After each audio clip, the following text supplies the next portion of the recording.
Padre, te damos muchas gracias porque podemos estudiar tu palabra y aun y cuando no lo hacemos de la manera correcta, seguramente nos faltará mucho, pero lo hacemos, Señor, con el mayor estudio posible, el mayor énfasis sobre lo que el Espíritu Santo inspiró a los hombres que escribieron la Escritura, y queremos ser fieles pues al texto bíblico.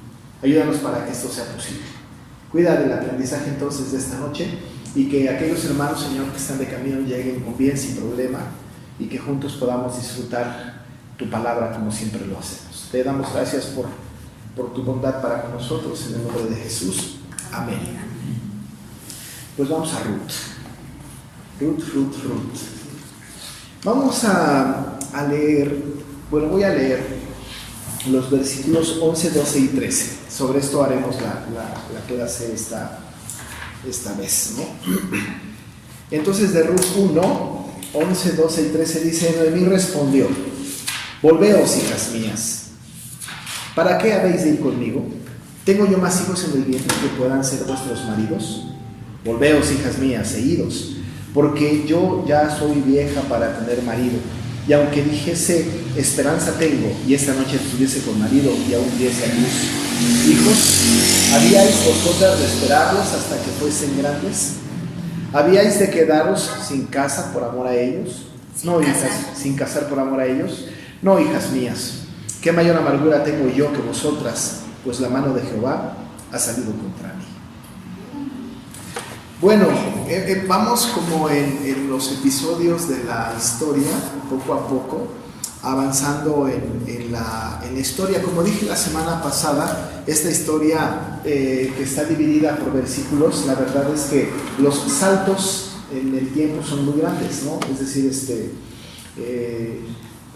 del versículo 1 al versículo 4 ya pasaron 10 años, ¿no? Es decir, así la historia se va narrando. No sabemos el tiempo que pasaron en Belén con hambre, no sabemos cuánto tiempo fueron trasladados a Moab, en fin, no sabemos en cuánto tiempo se casaron los hijos.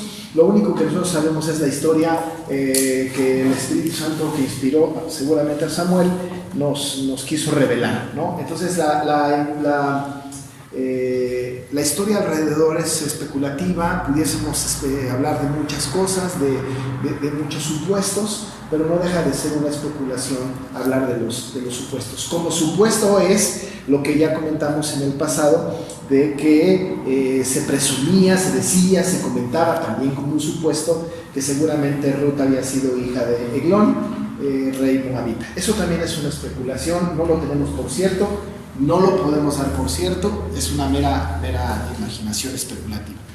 Lo que sí podemos afirmar es lo que está en el texto, lo que significa el texto, lo que está narrado y cómo está narrado, y las cosas que están escritas ahí y la manera en que están escritas ahí. Porque no solamente hay que revisar lo que está escrito, sino incluso cómo está escrito, ¿no? Eso es muy importante, la manera, la intención en cómo fue escrito, ¿no? ¿Qué significa lo que está escrito ahí? Así que en ese sentido hemos avanzado un poco y ya tenemos la historia más o menos hasta este momento, en donde Noemí y Elimelech salen de la casa de Pan y se van a Moab. Tenemos la historia de Malón y Kelión, que se casan con Orfa y Ruth. Tenemos la historia de la muerte de Elimelech, Malón y Kelión en Moab. Ellos mueren en Moab, una tierra ajena, una tierra extraña. Sabemos también que después de la muerte de ellos, 10 años después que se mueren y después solas quedan viudas Noemí, Ruth y Orfa, ¿no?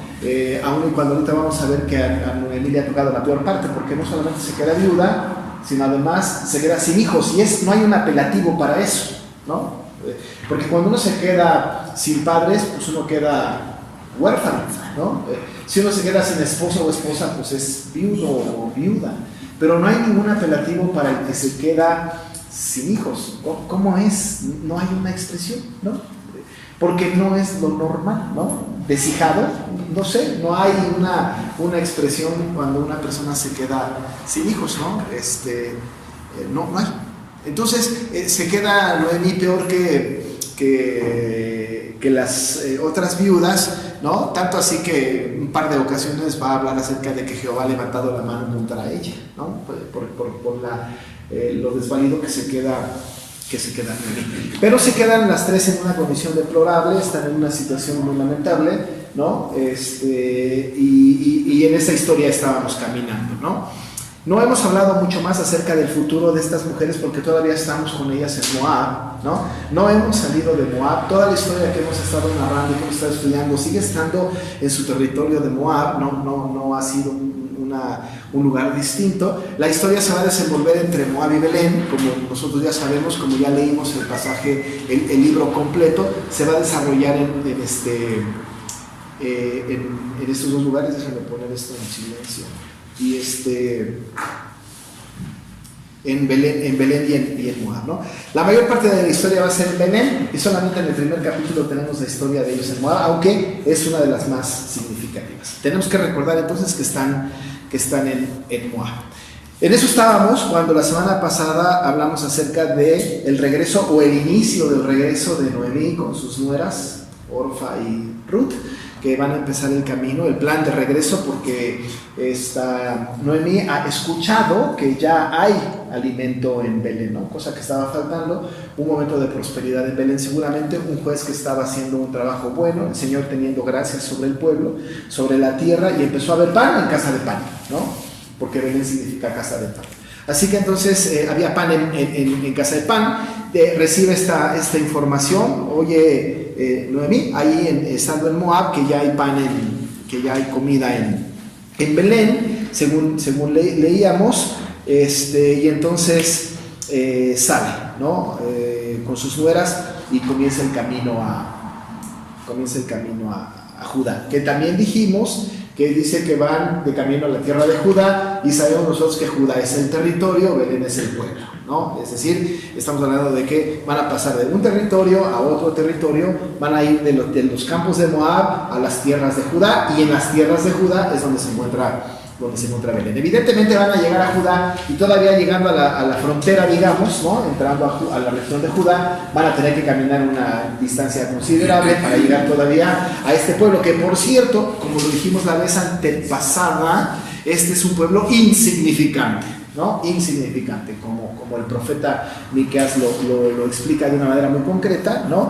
Por ser la más insignificante. Incluso, ya lo dijimos también, se le da un apelativo despectivo, ¿no? Aldehuela, ¿no? Así como aquí nosotros le diríamos aldeucha, ¿no? Como un pueblucho, ¿no?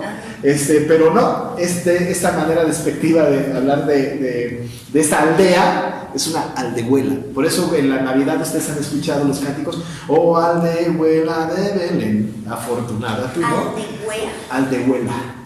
Aldehuela, ¿no? Bueno, pues es un pueblo, una aldehuela, pues una aldea muy, muy insignificante que está en Judá,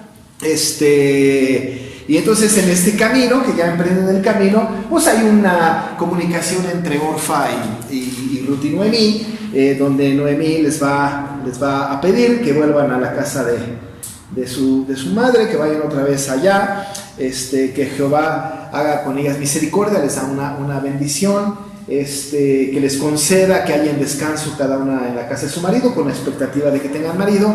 Las besa y ellas alzaron su voz y lloran, y nos quedamos la vez pasada con el ciertamente, ¿no? No hay lugar a duda, nosotras iremos contigo a tu pueblo, ¿no? No sé si lo dijimos la semana pasada, pero ahora lo vamos a decir otra vez para darle pie a la clase que tenemos ahora, ¿no?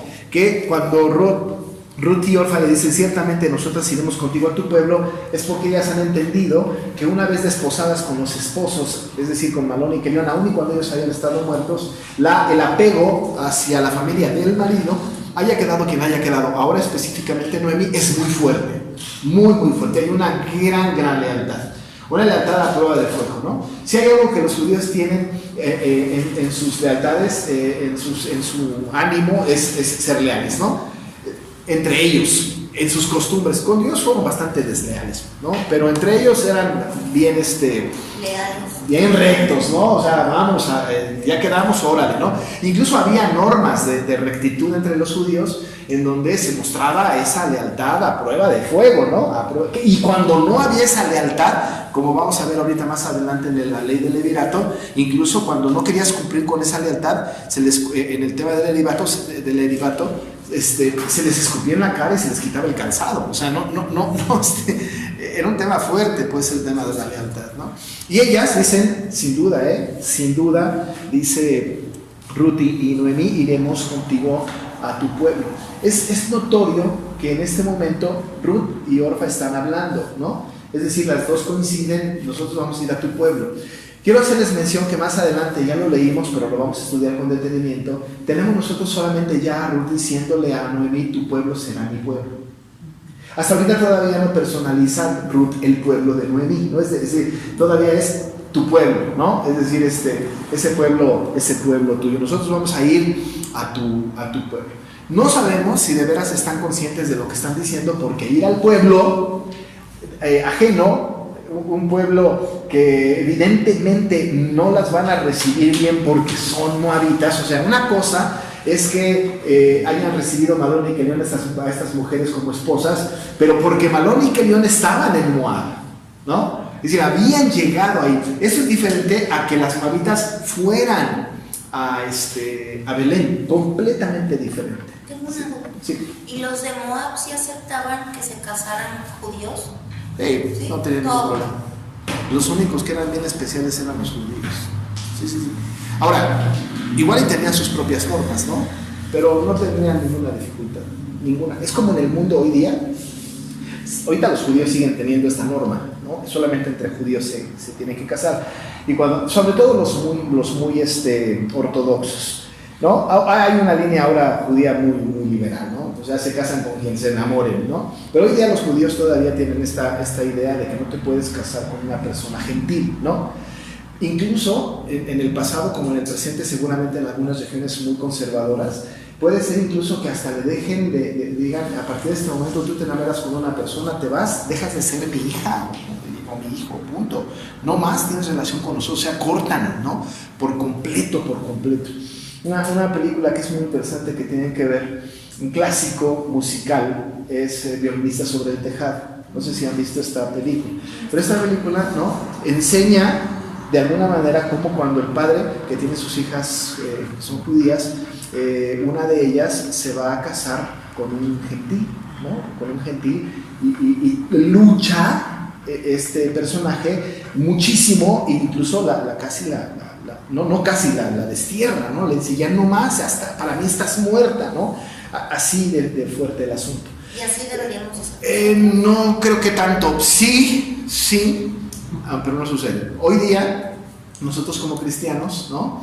No creemos que el Señor no tenga pueblo escogido entre los gentiles, para empezar, ¿no? O sea, nosotros creemos, y de hecho, nosotros somos gentiles, a menos que alguno de ustedes sea judío, nosotros somos gentiles. Somos gentiles si tenemos la norma de no casarnos con una persona no creyente, ¿no? Pero aún y cuando esto sucede, que está prohibitivo, primero no lo matamos al hijo por casarse con una mujer no cristiana, o a la hija por casarse con un hombre no cristiano, y por otro lado, tampoco los desterramos, ¿no? No lo hacemos. Pero sí somos estrictos en esa norma. En el mundo de allá no importa. La Iglesia Católica Romana se pueden casar con quien les pegue la gana, con tal de que están enamorados, ¿no? Y vale cualquier rito, ¿no? Es más, aquí nosotros han llegado solicitudes de fe de bautismo de nosotros, que no es fe de bautismo, ¿no? Certificado de bautismo, porque se la piden en la Iglesia Católica donde se van a casar. Es decir, lo que quiero decir con esto es que incluso la Iglesia Católica no le importa, cásese con quien sea. Pero las religiones muy radicales, como los musulmanes, como nosotros los cristianos, somos más especiales en ese sentido, ¿no? Pero bueno, los moabitas no tenían esa norma, los judíos sí, ¿no? Había este asunto de que tenían que ir. A partir de la respuesta que le dan Ruth y Orfa a Noemí, de que nosotras iremos contigo a tu pueblo, y entonces otra vez la insistencia de Noemí, ¿no? Y aquí empezamos un poco la lección de esta noche, ¿no? Noemí les responde: volveos, hijas mías, ¿no? Volveos. Esta misma expresión la encontramos en el versículo 12. Si ustedes tienen la Biblia abierta y están revisándola, en el versículo número 11 y en el versículo número 12 tenemos la misma expresión: volveos, hijas mías. La única diferencia es que en el versículo 12 dice idos, ¿no? Es decir, váyanse, pues, ¿no? Pero les dice volveos, hijas mías, está repetido en los dos versículos. Este volveos tiene dos intenciones. Una, no solamente es físicamente regrésense, sino mentalmente cambien de opinión. ¿Sí me explico? Es decir, no solamente tiene la intención de físicamente vuélvanse, es decir, den la vuelta y marchen hacia su tierra. Ese volveos es significativo, ¿no? Sí, es como cuando yo daba clase en la universidad y llegaba un alumno tarde, aunque yo no tenía este lenguaje así bíblico, yo le pude haber dicho volveos. Lo que significaba era vete de regreso, ¿no? Pero sí le decía cosas como no puedes entrar, regrésate, ¿no? Esta expresión de que físicamente da la vuelta ahí, ¿no? Como la canción de Pega y da la vuelta de Pimpinela, ¿no? Volveos, ¿no? Regrésate por donde veniste, ¿no? Esa intención es un regreso físico.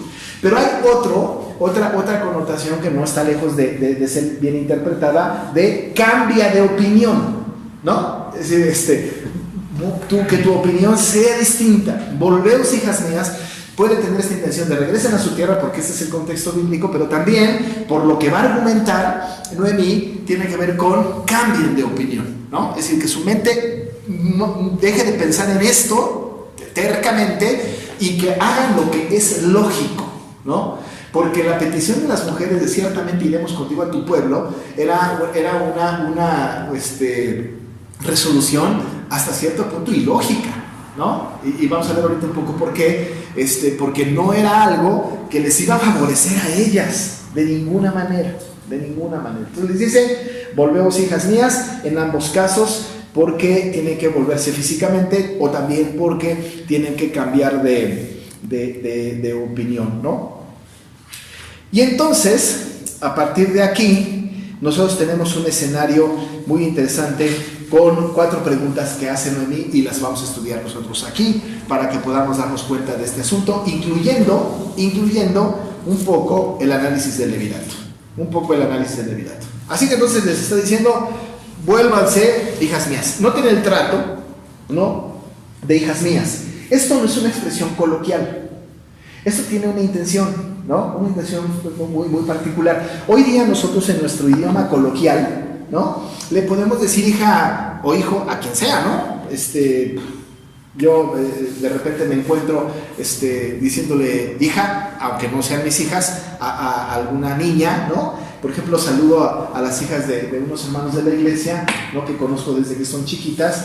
Y luego digo, hola, ¿cómo estás, hija? ¿No? Y sí, como que puedo sin problema, pero no es mi hija, ¿no? De ninguna manera lo es.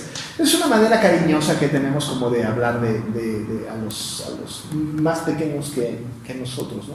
No es la intención de la iglesia, otra vez católico-romana, donde el padre a todos les dice hijos porque él sí se cree padre de todos. No. O nosotros coloquialmente podemos, ¿no? Hija, ¿no? A veces a mi esposa le digo hija. Y pues no es mi hija, ¿no? Ni siquiera es de mi edad, ¿no? No es mi hija. No tiene una intención coloquial, hay una intención bíblica por el asunto de por qué se llaman hijas. Y esta ya la hemos platicado un poco. La razón es porque cuando el marido falta, ¿no? Bueno, a partir de cuando se casan las mujeres con los varones judíos, las esposas vienen a ser parte de la familia, ¿no? O sea, son parte esencial de la familia, son ahora hijas.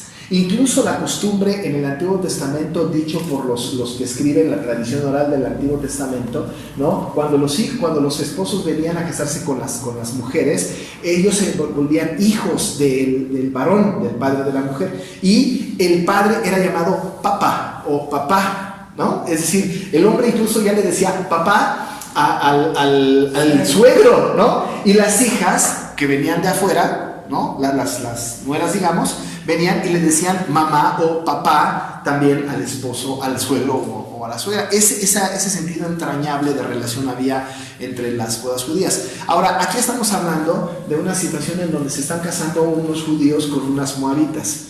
Ellas no le están diciendo a Ruth mamá, ¿no? No, de ninguna manera le dicen esto. Pero Noemí, siguiendo su tradición, aunque haya pasado muchos años en Moab, porque ya vimos que ella sigue sus tradiciones y además conserva la imagen de Yahvé, de Jehová, de los ejércitos, ella sí se refiere a Orfa y a Ruth como hijas, y no solo hijas, sino hijas mías, ¿no? Es decir, hay una relación entrañable. Puede ser, esto también es especulativo, pero aun y cuando posiblemente le hubiese caído mal una de las nueras, de todas maneras, hija mía. ¿Me explico? Sí, porque no tenemos aquí una historia acerca de que si se llevaban bien la suegra con las nueras. Pero lo que sí sabemos es que había una gran lealtad, y había tal lealtad que ella tiene una expresión muy bíblica, muy cultural, ¿no? Muy de la época, para referirse a las nueras, ¿no? Les dice hijas mías. Un escritor dice que a lo largo de todo el libro de Ruth, nunca Noemí se dirige a Ruth como Ruth. Es decir, nunca Noemí, cuando va a hablar con Ruth, nunca se dirige a ella como Ruth, sino como hija. O sea, no, dice este autor en el idioma, que en el idioma original no se encuentra una referencia en donde Noemí le diga a Ruth, Ruth, en el idioma original, ¿no? Es decir, que casi siempre que se refiere a Ruth va a referirse como hija mía. Yo no he hecho el ejercicio de revisar el libro para constatar el dicho por este autor. Sin embargo, suena, ¿mande? Sí, por ejemplo, en el 2.2 dice, ve, hija mía. En el 2.2, por ejemplo, ve, hija mía, exacto, ¿no? En el 3, donde está el 3.1, dice, después le dijo su suegra Noemí, hija mía, ¿no? Es decir, parece que no hay una sola mención de Noemí, perdón, hacia Ruth como Ruth, ¿no? En el 2.22 también. ¿2 qué? 2.22. Y Noemí respondió a Ruth, su nuera, mejor es, hija mía, que salgas con su claro, ¿no? De hecho, ninguna de las dos, porque en el versículo 11 dice, váyanse hijas mías. Sí, exacto, ¿no? No hay, ni a Orfa, ¿no? Pero lo que pasa es que Orfa va a terminar su historia versículos más adelante, ¿no? Y la continúa con Ruth, pero ni con Orfa ni con Ruth hay una mención de Noemí diciéndole a su nuera Ruth, ¿no? Siempre el apego, ¿no? Es esta cultura, esta tradición muy linda de apego, donde Noemí consideraba a Orfa y a Ruth como sus hijas, ¿no? Hijas mías. Una cosa linda en la historia, que son cosas que no son perceptibles a primera vista, pero que vale la pena mencionar, este apego. Y Noemí todo el tiempo a ella la consideró como su hija. No legítima, sabía que era su nuera, pero la considera así, ¿no? Le dice entonces, vuélvete físicamente o cambia de opinión, hijas mías, les dice a las dos. Y entonces empieza una serie de preguntas. Vamos a revisar las preguntas, que en todo caso son preguntas retóricas, ¿no? Y que vamos a tratar de encontrar lo retórico de la pregunta, porque ustedes sabrán que las preguntas retóricas son preguntas que tienen la respuesta implícita en la pregunta, ¿no? Es decir, esa es la característica de las preguntas retóricas, que es una figura de lenguaje. La pregunta retórica tiene implícita la respuesta. En la pregunta está la respuesta, ¿no? Normalmente. Y entonces aquí hay 4 preguntas que son retóricas, ¿no? La primera, que está en el versículo número 11, que empieza entonces Noemí a hablar con sus nueras para persuadirlas de que se regresen a Moab, en donde ya dijo, y cásense y vivan allá, vayan con su madre, lo que sea. Noemí les dice, volveos hijas mías, y entonces viene la primera pregunta, ¿para qué habéis de ir conmigo? Una cosa interesante es no por qué quieren ir conmigo, porque el por qué hubiera tenido una respuesta, porque te amamos, ¿no? El por qué quieren ir conmigo implicaba una respuesta en donde había una relación íntima de ellas con Noemí.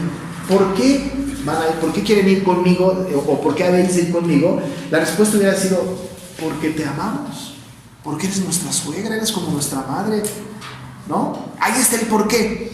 Pero Noemí no pregunta por qué, porque sabe lo entrañable que es la relación entre ellas, sino para qué. En esta pregunta de ¿para qué quieren ir conmigo? Evidentemente hay una respuesta implícita, porque en el ¿para qué quieres ir conmigo? Está implícito de no te va a ir bien. ¿Para qué quieres ir conmigo si no te van a admitir? ¿Para qué quieres ir conmigo si vas a tener aflicción? ¿Para qué quieres ir conmigo si no te van a recibir bien? ¿Me explicó? Es decir, hay como una respuesta implícita, ¿no? no tiene caso. Ahora, esta respuesta implícita no está en función de la pregunta necesariamente, sino en el contexto histórico del libro, ¿no? En el contexto de la historia. En el contexto de la historia. Es como si nosotros estuviéramos en el contexto de nuestra familia. Vamos a suponer que yo le caigo mal a mis suegros, ¿no? No es el caso, pero vamos a suponerlo. Y entonces, en la cultura, en la historia de mi familia, en el contexto histórico de mi familia, está el entendido de que no les caigo bien, suponiendo. Y entonces, dice mi esposa, voy a ir a ver a mis papás, y yo le digo, voy contigo. Y ella me dice, ¿para qué vas? Ese ¿para qué vas? La respuesta implícita, lo retórico de la pregunta está no en la pregunta, sino en el contexto familiar. ¿Sí me explico? Sí. Y además el tono, ¿no? ¿Para qué vas? Casi me diría, si sabes que les cae re de mal a mis papás, ¿no? No es el caso, ¿no? Pero en ese sentido, la respuesta, la pregunta retórica no está pues en función de la pregunta misma, sino en función de las circunstancias históricas. Es como si Noemí le estuviera diciendo entonces, ¿para qué habéis de ir conmigo si saben que no van a ser bien recibidas? Porque se sabe que los moabitas no son admitidos o bien vistos por los judíos. No solamente los moabitas, todas las regiones vecinas, ¿no? Sabían que eran unos especiales, unos payasos, lo que quieran. Esos judíos no se van a llevar con nadie, se sienten especiales, se sienten el pueblo escogido por Dios. ¿Para qué?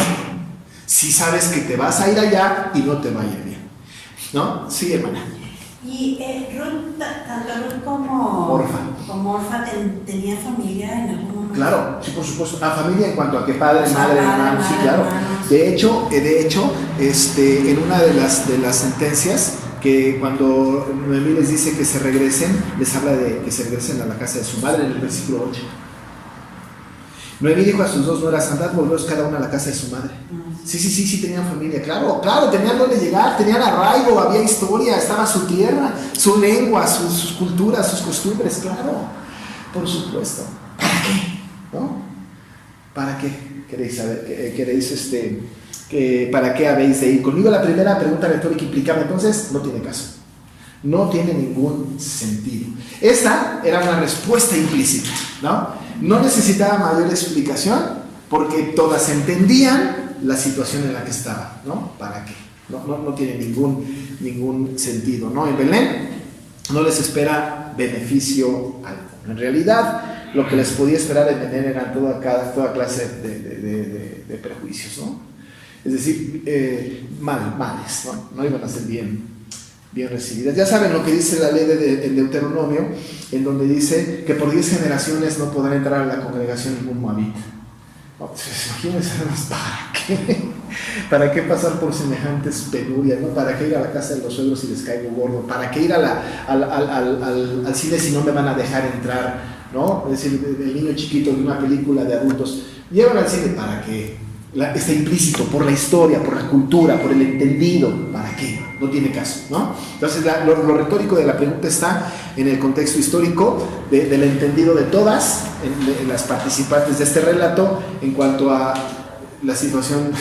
No es de ninguna manera posible, ¿no? Piénsenlo bien, por eso volvemos, ¿no? Regrésense, no tiene caso, van a padecer, ¿no? Aunque ellas habían tenido una resolución absoluta de ciertamente iremos contigo a tu pueblo, ellas les dicen, ¿para qué? No tiene ningún caso. Esa es la primera pregunta retórica. La segunda, ¿tengo yo más hijos en el vientre que puedan ser vuestros maridos? Aquí tenemos que entender que esta pregunta retórica tiene como contexto el levirato del cual vamos a hablar en este momento, ¿no?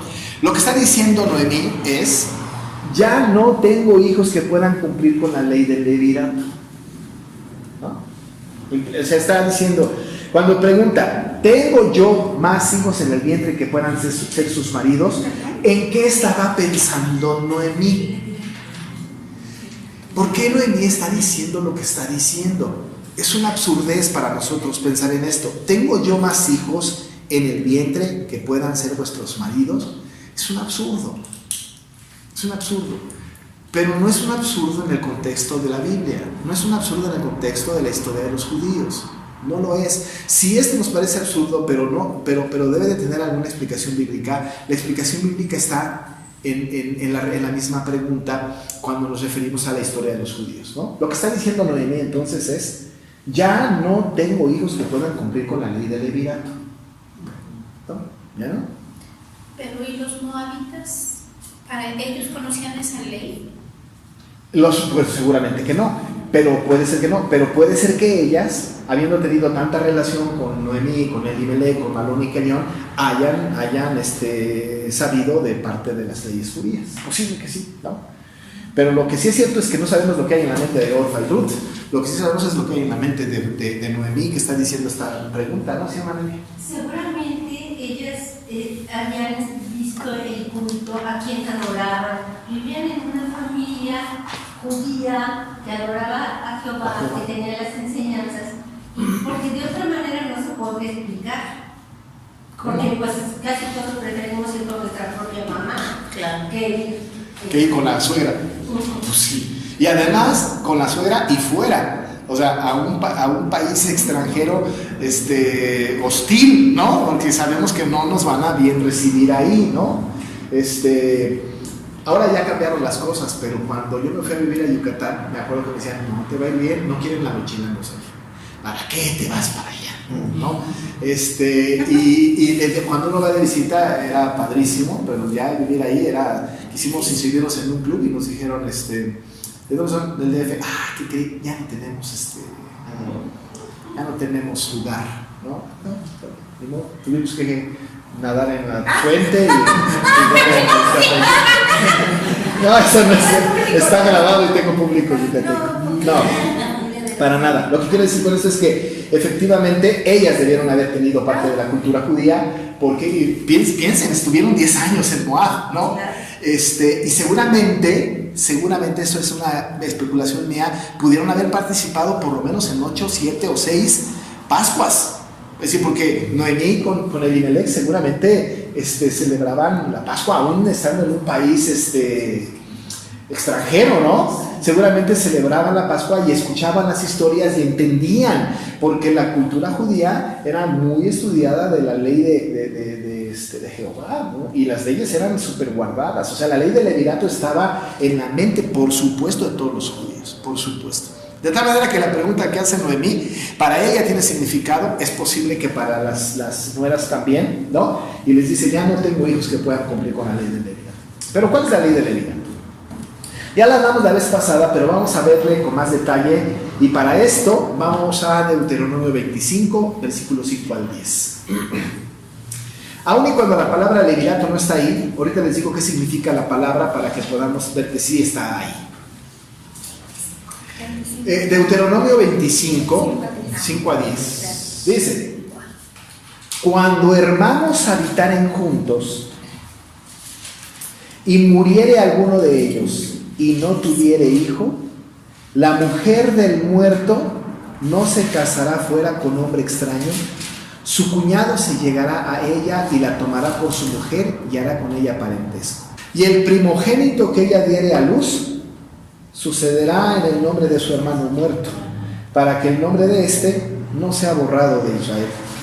Y si el hombre no quisiere tomar a su cuñada, irá entonces su cuñada a la puerta, a los ancianos, y dirá: mi cuñado no quiere suscitar nombre de Israel a su hermano, no quiere emparentar conmigo. Entonces los ancianos de aquella ciudad lo harán venir y hablarán con él, y si él se levantara y dijere: no quiero tomarla, se acercará entonces su cuñada a él delante de los ancianos, escupirá en el rostro y hablará y dirá: así será hecho al varón que no quiere edificar la casa de su hermano, y se le dará este nombre en Israel, la casa del descansado.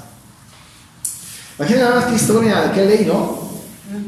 Está bastante claro el texto, no necesita como mucha explicación, pero el texto está tan claro que dice que cuando una mujer se casa con un varón, judíos, ¿no? Desde luego, aunque las leyes son para todo el mundo, pero en este caso los judíos, y se llega a morir el marido y no le dio hijos, ¿no?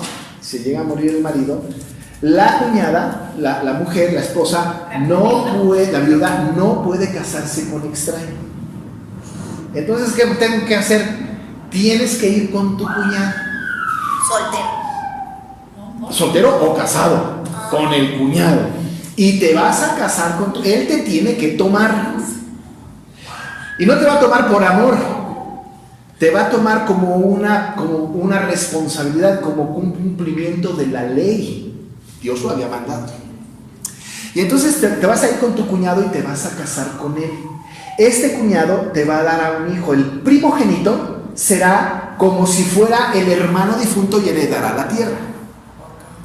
Si el cuñado no te quiere tomar, vas a salir, vas a ir con los ancianos y delante de los ancianos lo vas a acusar.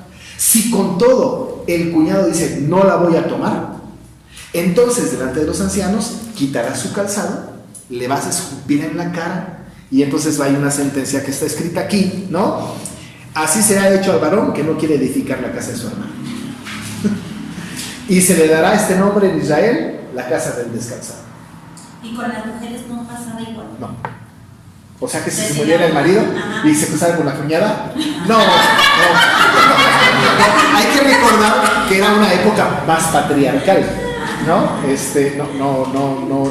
No existía esa. No, porque era también para no dejarles válidas a las viudas. Básicamente por eso, ¿no? No se estaba promoviendo la inmoralidad, ¿no? Más bien se estaba promoviendo la invalidez de la viuda que fuera rescatada y además preservara el nombre del difunto. Esta misma historia la tenemos nosotros en el capítulo 4 de Ruth, porque en el capítulo 4 de Ruth ustedes se acordarán que existe esta situación en donde el pariente redentor, el que podía ejercer el levirato, que por cierto tiene una cosa un poco más extraña porque estamos hablando de una moabita y además no la cuñada sino la sobrina, ¿no? También hay un intercambio de zapatos, hay un quitarse el zapato en la historia de Ruth. Pero imagínense nada más esta situación. Gracias a Dios que esto no existe en nuestros días, ¿no? Y los judíos hasta el día de hoy lo siguen haciendo. Algunas líneas muy conservadoras. Y no solamente de judíos, hay otras religiones que siguen cumpliendo Yo la ley acabo de escuchar la historia de Enrique VIII, el rey de Inglaterra, que se casó con Catalina de Aragón, viuda de su hermano mayor. Sí. Y luego ya Catalina, como no le dio hijos, pues ya hizo otras. ¿Y qué pasa si pero es siguen siguiendo esta ley? No, pues imagínate. Si es estéril, no, pues entonces se pierde la herencia. Se pierde la heredad. Por supuesto que se pierde. En aquel tiempo la esterilidad era más maldición, por supuesto, era una cosa terrible. No tener hijos, y además a los judíos les encantaba tener hijos de a montón, ¿no? Pero no, era una maldición. Pero aquí el tema del levirato es esto. Ahora, ¿de dónde viene la palabra levirato? ¿Por qué? ¿Por qué levirato? Levirato significa el hermano del esposo. El cuñado, pues. Levirato en latín es levire, esa es una palabra latina. La palabra cuñado aquí en latín se traduce como levire, y de ahí viene el levirato, es el hermano del esposo. O sea, esa palabra levirato se puso después. El levirato se puso después en la traducción, de ahí ley del levirato, ¿no? En la Vulgata latina, que es la traducción al latín de la Biblia, existe ya ahí en esta traducción, en el cuñado, levire, y de ahí viene el levirato. Levirato entonces es el hermano del esposo. O sea, el cuñado, ¿no? De ahí viene el levirato. La ley del levirato entonces es la ley del cuñado. Aquí se oye medio raro, ¿no? En nuestro tiempo, pero esta era la ley del levirato. Así que entonces tenía que tomar a la mujer. Y entonces en las preguntas retóricas de Ruth, otra vez, en el contexto histórico, en el contexto cultural, en el contexto religioso, por supuesto que se entiende la pregunta, ¿no? Es como si dijera Ruth, ya no tengo hijos que puedan cumplir con la ley del levirato. O sea, Malón y Kelión. El levirato lo pudo haber hecho Kelión para Malión o Malión para Kelión, pero se nos murieron los dos. O sea que en conclusión no tuvo más hijos. No tuvo. Nada más esos dos. Y además lo dice, ¿tengo yo más hijos en el vientre que puedan ser sus maridos? Sí. Ni vivos ni en el vientre, ¿no? Ni vivos, ni en el vientre. Esa es la segunda pregunta que hace Noemí, ¿no? ¿Tengo yo más hijos en el vientre que puedan ser vuestros maridos? O sea, yo no tengo hijos que puedan cumplir con la ley de legalidad. No se puede, no se puede. Así que, como no tengo, como no se puede, como no hay manera de redimirles, volveos, hijas mías. Otra vez les dice, ¿no?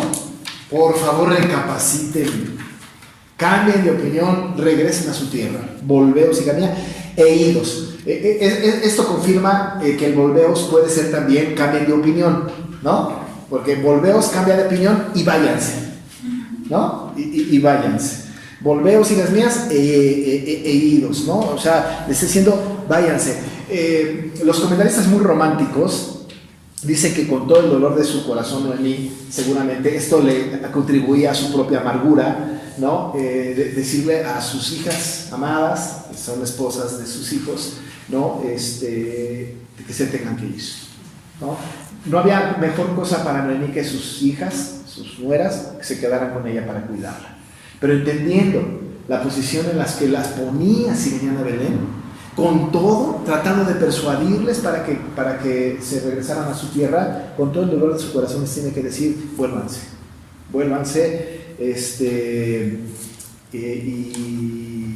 y váyanse, ¿no? Además nosotros sabemos que lloraron muy, muy fuerte, ¿no? En el versículo 9 tenemos la entrañable relación que tenían, ¿no? ¿Se acuerdan del versículo 9 cuando al final dice, luego las besó y ellas alzaron su voz y lloraron, ¿no? Ellas pueden ser solamente las nueras o pueden ser las tres, que me parece que las tres, ¿no? Estaban llorando, y además a gritos, ¿no? Además a gritos. Muy, muy, muy, muy triste la situación de Noemí con sus hijas. Les vuelve a insistir, váyanse, regresen de opinión, vuelvan su mente en razón y váyanse de regreso a la casa de su madre allá en Moab, ¿no? Porque yo, dice Noemí, yo ya soy vieja para tener marido. No sabemos cuántos años haya tenido ella, pero ya estaba vieja. Y si una mujer judía dice ya estoy vieja, créanmelo que por lo menos arriba de los 80. Porque pues viejas no eran, ¿no? Por ejemplo, Sara era una mujer vieja y asimismo no se consideraba vieja. Lo único que le preocupaba era su esterilidad, no su vejez. Y aquí Noemí dice soy vieja, ¿no? Ha de haber estado mayor ella, incluso por las preguntas que hace. Evidentemente dice, ni aún, y si yo tuviera ahorita, me llegase algún marido, igual así, ¿no?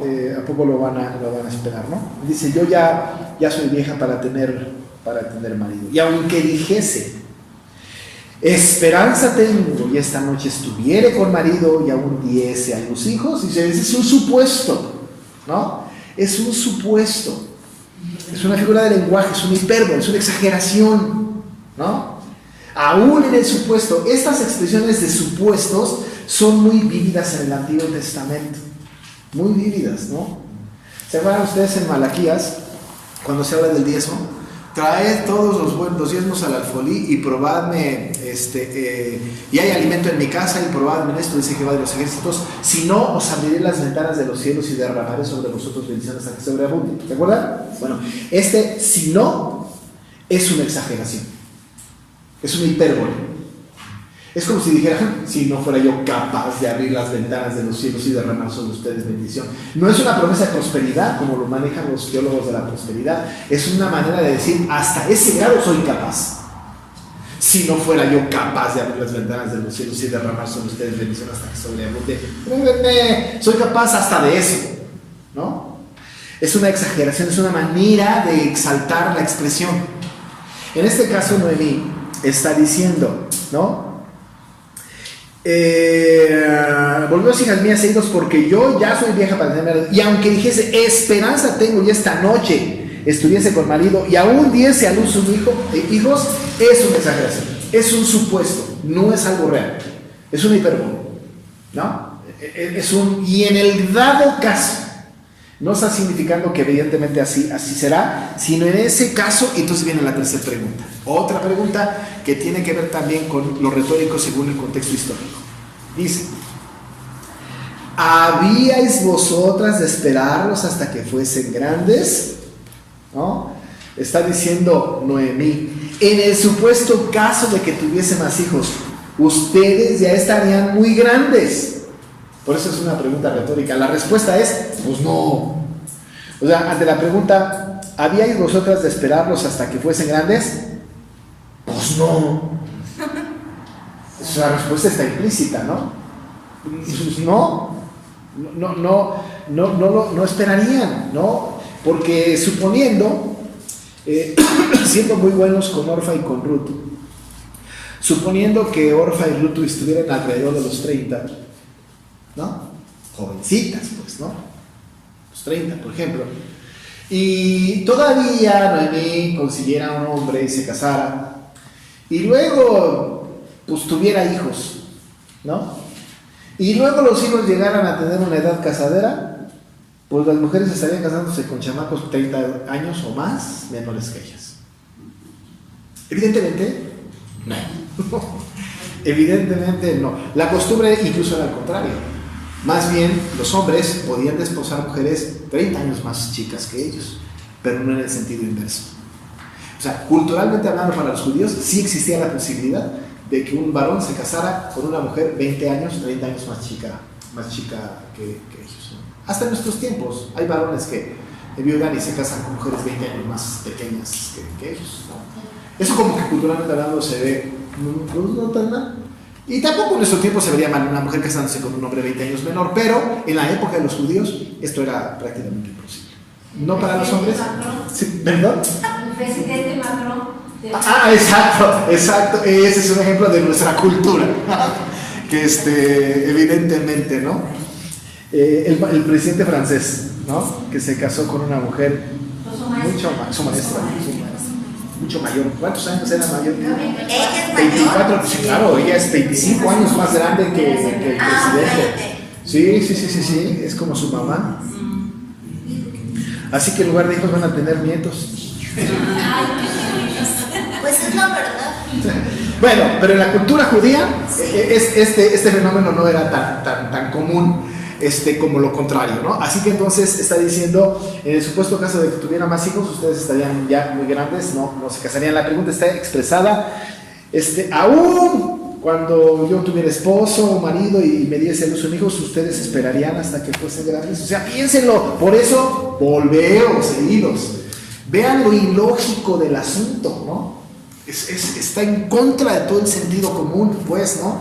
Tienen que regresarse. Esa pregunta retórica también está en el contexto histórico del asunto. Y después viene la cuarta y última pregunta. ¿Habíais de quedaros sin casar por amor a ellos? Es decir, esta pregunta va ligada a la anterior, ¿no?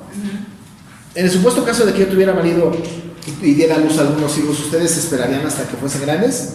Y en ese mismo supuesto, ¿ustedes habían de quedarse sin casar por amor a ellos? O sea, van a esperar 30 y tantos años sin casarse para esperarlos y que se cumpla la ley del levirato, porque lo que estamos hablando es que ojalá nazca un cuñado para la ley del levirato, pero el cuñado va a ser 35 años más chico, digo, en el mejor de los casos, ¿no?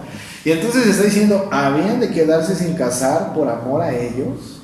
¿No? Si esperaran, serían viudas toda la vida como yo, porque de aquí a que nazca, ¿no? O sea, lo van a esperar, van a permanecer viudas lo mismo que yo. Por eso el énfasis de Noemí, por eso, vuélvanse, recapaciten. Ese ciertamente, vamos a ir a tu pueblo, no está bien pensado. Cambien de opinión, váyanse a Moab, ¿no? Y entonces termina diciendo, no, hijas mías, no. ¿Qué mayor amargura tengo yo que ustedes? ¿Qué mayor amargura tengo yo que ustedes? Perdón, ciertamente, no, hijas mías, que mayor amargura tengo yo que vosotras, pues la mano de Jehová ha salido contra mí. Yo tengo más amargura que ustedes. Claro, porque ellas nada más habían quedado viudas. Noemí había quedado viuda y sin hijos. Mayor amargura, ¿no? De hecho, más adelante, cuando van a llegar Noemí con Ruth a Belén, ella va a decir, ya no me llamen Noemí, ahora díganme Mara, ¿no? Porque Mara significa amargura. Ella ya había asumido que gran amargura el Señor le había puesto, gran amargura. Y la amargura que ella tenía no era por un descuido de Dios hacia ella, sino porque ella había perdido en el mismo momento casi esposo, hijos, ¿no? Esposo, hijos. No tenemos que juzgar demasiado a Noemí, porque verdaderamente es una situación muy lamentable, ¿no? Quedar viuda y quedar sin hijos es una historia poco conocida. Yo no conozco a nadie que haya quedado sin su esposa o sin su esposo y sin todos sus hijos. Seguramente hay historias, pero debe de ser una situación verdaderamente terrible, verdaderamente espantosa, ¿no? Que mayor amargura tengo yo que vosotras. Y entonces termina con esta expresión: pues la mano de Jehová ha salido contra mí. Cualquiera de nosotros juzgaría duramente a Noemí diciéndole, el Señor nunca va en contra de sus hijos. Pero decir que el Señor nunca va en contra de sus hijos es antibíblico, ¿no? Porque Dios al que ama, disciplina. Y no es que va en contra, sino porque está cumpliendo su propósito divino. ¿No es cierto? Es decir, no es porque verdaderamente quiera castigarnos por el castigo y vernos sufrir, porque no es un Dios que quiere vernos sufrir. Pero sí es un Dios de ira, que castiga el pecado, y sí es un Dios, ¿no?, que permite estas cosas para cumplir un propósito divino. La mano de Jehová ha salido contra mí, es verdad, pero la intención, todo lo que vamos a ver en la historia, no es una situación en donde Noemí va a negar a Dios. No lo ha negado hasta este momento, no va a alejarse de Dios, no va a hablar mal de Dios. Ha hecho una afirmación correcta: la mano de Jehová ha salido contra mí. Claro, pero el propósito de Dios, el propósito divino, la mano soberana del Señor ha provocado esta circunstancia para cumplir con el propósito divino. Tenemos que recordar que, lo que he dicho en el pasado, la voluntad de Dios es agradable y perfecta. No para nosotros, para Él. Porque nosotros decimos a veces que eso es para nosotros. Decimos, ay Señor, pues tu voluntad sí es perfecta, pero no siempre agradable. Porque estamos pensando en nosotros. No, para Él. Para Él, su voluntad es agradable para Él. Y es perfecta para Él. A lo mejor para nosotros no, pero para Él sí. Aquí la voluntad de Dios era perfecta y quizá no me lo entendía, pero quizá para ella no agradable, pero para Dios sí que era agradable, porque estaba cumpliendo su propósito divino. Y el propósito divino va a llevarse a cabo en la boda con Boaz y en el nacimiento de Obed. Y ahí estaba el propósito divino. Pero ciertamente, no se equivoca, la mano de Jehová había salido contra ella. Además, no tenía manera de poder decir, si yo no he hecho nada, porque la Biblia dice, no hay justo ni a uno, no hay quien haga el bien, no hay quien busque a Dios, no hay ni siquiera uno. Por otro lado, a lo mejor también pensaba ella en las consecuencias de haber salido a vivir a Moab. Por supuesto. Permitido que sus hijos se casaran. Por supuesto. Mal había, o sea, paga de pecado había, ¿no es cierto? Las consecuencias de sus faltas ahí estaban. Claro que la mano de Jehová ha salido contra ella, por supuesto, sin lugar a dudas. Pero no es una expresión de reclamo, sino es una expresión de realidad, ¿no? Es decir, esto es cierto. Yo estoy en más amargura que ustedes, y además la mano de Jehová ha salido contra mí, ¿no? Después de esa disertación, una de ellas va a volverse, va a decir, ay, Noemí, tienes razón, sí tienes razón, me voy. Besa a Orfa a Noemí y va de regreso, pero una no. ¿Quién será? Eso, la próxima semana. Eso, la próxima semana, ¿no? Muy bien, la próxima semana vamos a ver el regreso de Orfa y la maravillosa declaración de Ruth. Esa declaración preciosa que se usa hasta en las bodas hasta hoy día, maravillosa, linda, preciosa de Ruth, ¿no? Esa la vamos a ver la próxima semana, si Dios nos da vida. Vamos a orar, ¿no? Señor, muchas gracias porque podemos estudiar esta porción de la Escritura, muy cortita, pero sustanciosa. Y alrededor de ella podemos ver, conocer ahora, llevar un entendimiento más claro acerca de esta famosa ley del levirato. ¿De dónde viene? ¿Por qué viene? ¿Cómo fue aplicada en esta historia? Pero por otro lado, también nos damos cuenta, Señor, de tu soberanía, de tu control sobre las cosas, de tu control sobre la historia y de cómo tú manejas la historia tan perfectamente que cumples tu propósito en nosotros. Muchas gracias, Señor, porque tu voluntad siempre es agradable y perfecta para ti. Y nosotros nos ajustamos a ella y nos acomodamos y te damos honra y gloria por eso. Acompáñanos a casa de regreso, Señor. Lo pedimos en el nombre de Jesús. Amén.